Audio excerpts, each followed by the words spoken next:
Boa noite, meus irmãos, graça e paz. Mais uma vez estamos juntos no nosso estudo bíblico de quinta-feira. Hoje estaremos estudando sobre o tema Quem é Jesus? O texto bíblico que iremos trabalhar é o capítulo 8 de Marcos, versículo 27 ao versículo 38. Eu os convido neste momento a abrirem suas Bíblias para que façamos essa leitura. Amém? Vamos lá?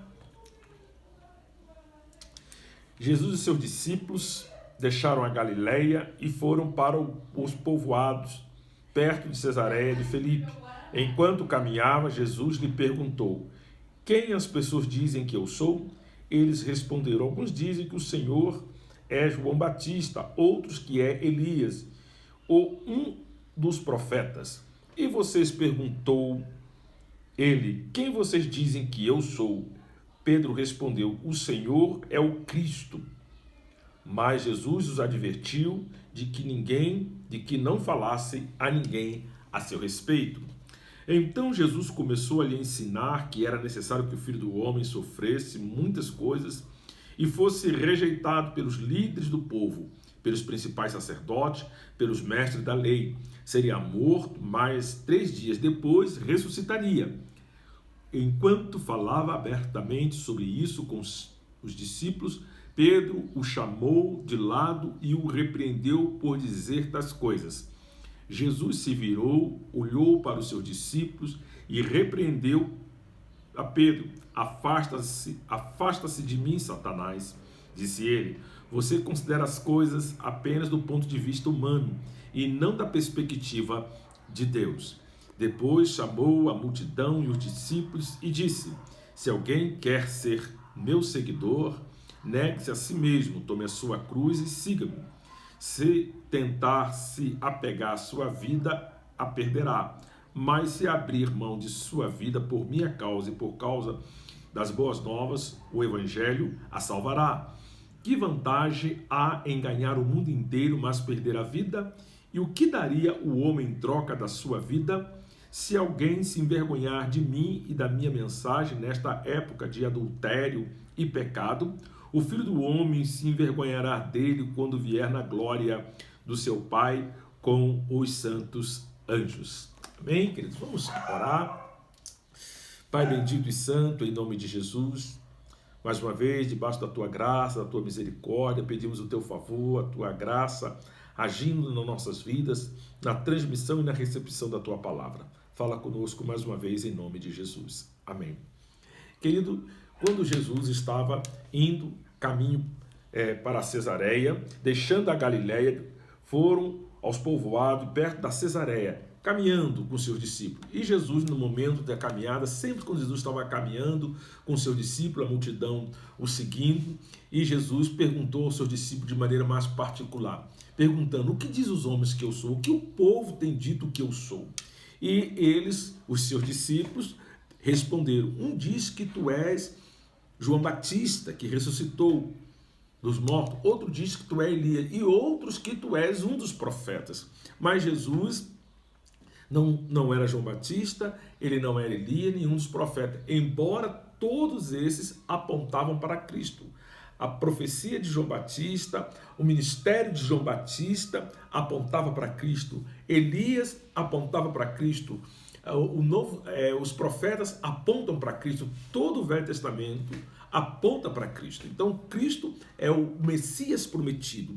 O Cristo, o Messias esperado. Os judeus esperavam o Messias, aquele que iria livrar o seu povo da opressão dos seus dominadores. Foi assim no Velho Testamento, durante o cativeiro, até mesmo na escravidão do Egito, na Babilônia, na Síria, com os gregos e com os romanos. Mas Jesus não veio da forma que eles estavam esperando. Aquele grande líder militar que iria reunir um exército para ser como Davi, vencer todos os inimigos de perto e de longe. Mas Jesus veio de uma maneira diferente, frustrando toda a expectativa daquela visão triunfalista de um Messias libertador, de um Messias guerreiro, de um Messias que queria vencer todas as guerras. Mas Jesus veio, nasceu numa manjedoura, era o mais desprezado entre os homens, quem olhava não via beleza nenhuma nele. E ele levou sobre si as nossas enfermidades, pelas suas pisaduras fomos sarados. Ele levou sobre si todas as nossas marcas, toda a condenação do nosso pecado. Então Jesus, ele é o servo sofredor, é o líder servo, aquele que entregou a vida por nós. E os judeus e toda a população da época de Jesus que estava acompanhando tinha essa perspectiva, tinha esse ensinamento, que ele era um dos profetas, mas ainda não era um Cristo. Então Jesus, depois de ouvir os seus discípulos falarem que ele era um dos profetas, que a multidão falava que ele era um dos profetas, que ele era Elias ou João Batista, Jesus agora se dirige especificamente aos seus discípulos. E Jesus perguntou: e vós, o que vocês acham que eu sou? E Pedro, de uma maneira graciosa, por orientação divina, por revelação do Senhor Deus, Pedro falou: tu és o Cristo, o Filho de Deus vivo. E Jesus Cristo, lá em Lucas, Jesus Cristo fala lá no escrito de Lucas, e que não foi nem carne nem sangue te revelou, sim meu Pai que te revelou. E Jesus exorta os seus discípulos a que eles não falassem nada para ninguém, porque a eles foi dado a conhecer que Jesus era o Messias prometido. Eles entenderam, compreenderam que Jesus era o Messias, aquele que estava para vir e que agora estava diante deles. Mas eu pergunto para você, meu irmão, minha irmã, quem é Jesus para as pessoas aí? Quem é Jesus para o povão? Muitos acham que Jesus e Maomé estão no mesmo nível de igualdade, que é um espírito iluminado, que Jesus é igual ao Buda, Confúcio, está no mesmo nível de liderança religiosa, que faz o bem, uma pessoa boa, que Jesus é um cara legal, ou outro até blasfema, que Jesus teve um caso com Maria Madalena, que Jesus andava nas festas, bebia, que Jesus namorava, que Jesus era aquele cara legal. Muitos tentam trazer Jesus para a sua realidade do dia a dia. E isso é um equívoco, isso muitas vezes é uma falta de conhecimento da verdade das Escrituras. E por falta de conhecer a verdade das Escrituras, as pessoas pecam. E se você não tem um conhecimento de Deus, o culto que você vai prestar a Deus não vai ser correto. Se você tem um conhecimento correto de Deus através das Escrituras, o seu coração irá exaltar e glorificar a Deus de maneira correta. Se você conhece a vontade de Deus revelada nas Escrituras, e se você aceita que Jesus é o Filho de Deus, o Verbo encarnado, que se fez carne e habita entre nós, o Filho de Deus, que veio fazer a vontade do Pai, nem a sua vontade, você vai saber, você sabe quem é Jesus. Porque Jesus veio e ele revela o seu ministério, ele revela qual é o propósito da sua vinda para os seus discípulos. E ele fala: exorto que vocês não falem a ninguém, mas antes é mister que o Filho do Homem seja perseguido, que sofra na mão dos sacerdotes, dos principais sacerdotes, dos líderes religiosos, dos escribas, de toda a liderança, que ele sofra e padeça. E durante 3 dias ele estará morto e no 3º dia ele irá ressurgir. Então Jesus fala isso de maneira clara e os discípulos têm agora um entendimento claro da missão de Jesus. Da missão de Jesus. Então, querido, e nós devemos entender que o mundo, que os discípulos e Satanás estavam fazendo de tudo para que Jesus não fosse à cruz, que Jesus não morresse. Jesus veio morrer pela sua igreja. Jesus veio morrer por mim e por você. Jesus veio morrer por nós. Essa era a sua missão, levar sobre si os nossos pecados. Ele veio cumprir a vontade do Pai. Ele veio trazer libertação. Ele veio trazer a mensagem de esperança, as boas novas, que é o Evangelho, que é salvação, que é vida eterna aos homens pecadores. Nos dá uma vida nova aqui e para eternamente, para sempre. Então, Pedro começou a exortar Jesus, falou: não vale a pena tu morrer por essa gente não está nem aí para o Senhor. Começou a falar para Jesus, e Jesus falou: Pedro, Arreda de Satanás. Você não cogita das coisas de Deus, você não foi chamado para isso, Pedro. Você não cogita das coisas de Deus, e sim dos homens. É claro que Satanás estava ali tentando lançando dado inflamado para persuadir Jesus a não ir para a cruz. Porque Jesus indo para a cruz, a sua morte seria a vitória de Jesus e dos seus eleitos sobre o pecado, sobre Satanás. E o poder de Satanás seria diminuído e seria encurralado mais ainda. Então a vinda de Jesus Cristo ao mundo trouxe libertação aos cativos. Então, meu querido, em cima dessa verdade, que nós devemos entender quem é Jesus. Para as pessoas, Jesus é um grande profeta, um iluminado. Para muita gente, Jesus é aquele que está lá no Cristo Redentor, de braços abertos, atendendo todo mundo, de braços abertos e recebendo todo mundo. É ali naquela figura em que muitos artistas, muitas pessoas sobem ao Corcovado, ao Cristo Redentor, para fazer suas preces. Outros até pensam que Jesus é aquele estilo barroco, na época do Brasil Colônia, aquela pintura, aquela arte de Aleijadinho, que fazia Jesus numa escultura, numa moldura, um Jesus cabisbaixo, um Jesus derrotado, um Jesus sempre de cabeça baixa, sempre aquele Jesus fraquinho, humildezinho. Não, essa não era a figura de Jesus. Outros até pensam que Jesus é aquele estilo europeu, dos olhos azuis, cabelos louros, aquele Jesus bonito, aquele Jesus que atende a um tipo racial.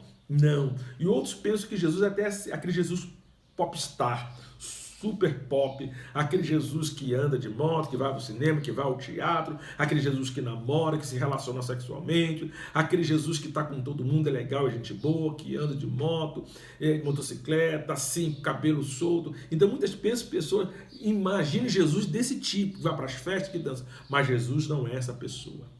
O Jesus da Bíblia, o Jesus revelado, é o Jesus que a Bíblia diz que ele não tinha aparência nem formosura. Quem olhava beleza nenhuma não via nele. Então Jesus era um homem de dores.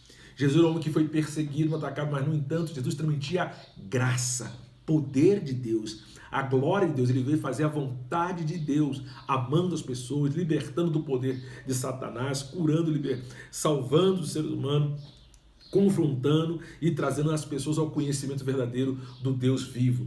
Quando elas conheciam Jesus, elas podiam conhecer a Deus. Porque Jesus deixa bem claro no capítulo 5 de João, porque aquele que aceita a minha mensagem, aceita aquele que me enviou. Quem me reconhece como filho do Pai, de Deus, ele aceita o Pai. Porque quem me rejeita, rejeita o Pai. Quem diz que ama a Deus, mas rejeita Jesus, não tem compromisso com Jesus e não quer Jesus, esse nunca amou a Deus e nunca conheceu a Deus e nem conhecerá. Já está condenado, está morto no seu delito e pecado. Mas aquele que ouviu a minha mensagem e ele é vivificado para a vida eterna. Então a pergunta é, você conhece Jesus? Quem é Jesus para você?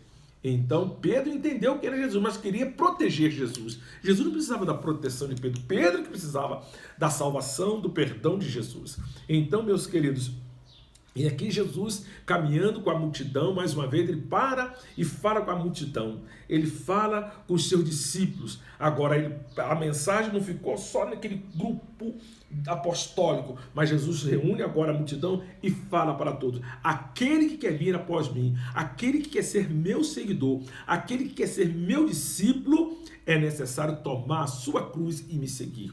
Muita gente quer seguir a Jesus, mas quer seguir as suas vontades. Ele quer seguir a Jesus, mas quer seguir o mundo. Ele quer seguir a Jesus, mas quer continuar no seu estilo mundano, no seu estilo de vida, vivendo uma vida de pecado, uma vida de desobediência a Deus, abertamente, e acha que Deus aceita tudo, que está tudo tranquilo, está tudo bom, é só pedir perdão a Deus, que Deus aceita tudo. Isso não existe, isso é fantasia, é engano no meu coração.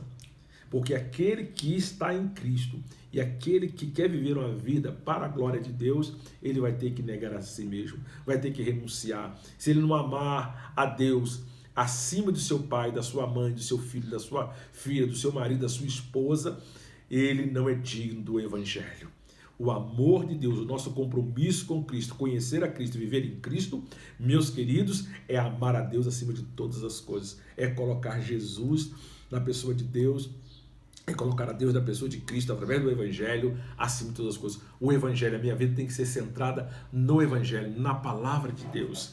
E a Bíblia bem fala que essa geração que nós estamos vivendo, que essa é uma geração adúltera, é uma geração que abandona Deus, é uma geração que rejeita Deus pelos prazeres da carne, é uma geração que está voltado para o estereótipo, é o culto ao prazer, é o culto ao corpo, ao culto à beleza, ao culto à glória humana, ao culto à busca pelo sucesso, pelas conquistas materiais deste mundo. Está imerso no materialismo, no secularismo. E tudo isso que ele nos atrapalha a nossa comunhão com Deus. Eu quero Deus, mas vou fazer primeiro o meu concurso, eu quero Deus, primeiro o meu emprego, eu quero Deus, primeiro o meu bem-estar. Deus não é contra você conquistar essas coisas, mas quando eu deixo minha comunhão com Deus, eu deixo Deus na pessoa de Cristo para correr atrás dessas coisas e não priorizo Deus na minha vida, não estou colocando Deus na minha vida, não como objeto, mas aquele que eu busco e recebo dele a graça, não porque eu busco, mas pelo seu favor, pela sua bondade. Então, meus queridos, Jesus nos chama a ver que essa geração que nós estamos vivendo é uma geração voltada para o desejo da carne, incansavelmente, é divertimento, é prazer. Quantas pessoas têm apostatado da fé porque querem se divertir, querem conhecer o mundo? Eu quero ser feliz, eu quero viver a vida. Muitos cristãos têm deixado a igreja do Senhor, com a palavra de Deus, com a pessoa de Cristo, para viver esse estilo de vida. Mas Deus nos chama através do seu Filho e diz: quem eu sou para vocês? A partir do momento que você conhece Jesus de verdade, verdadeiramente, você tem um compromisso com Ele. E ter um compromisso com Cristo é fazer a vontade de Deus revelada nas Escrituras. Meu querido, o meu desejo é que você siga Cristo, tenha um compromisso com Cristo, tenha essa identidade de um discípulo verdadeiro de Cristo, aonde você estiver, que você não se envergonhe do Evangelho, que você dê testemunho do Evangelho na pessoa bendita de Jesus Cristo. Que Deus te abençoe e até semana que vem. No domingo de manhã estamos juntos na escola dominical e domingo à noite no nosso culto à noite. Que Deus te abençoe. A paz do Senhor para você.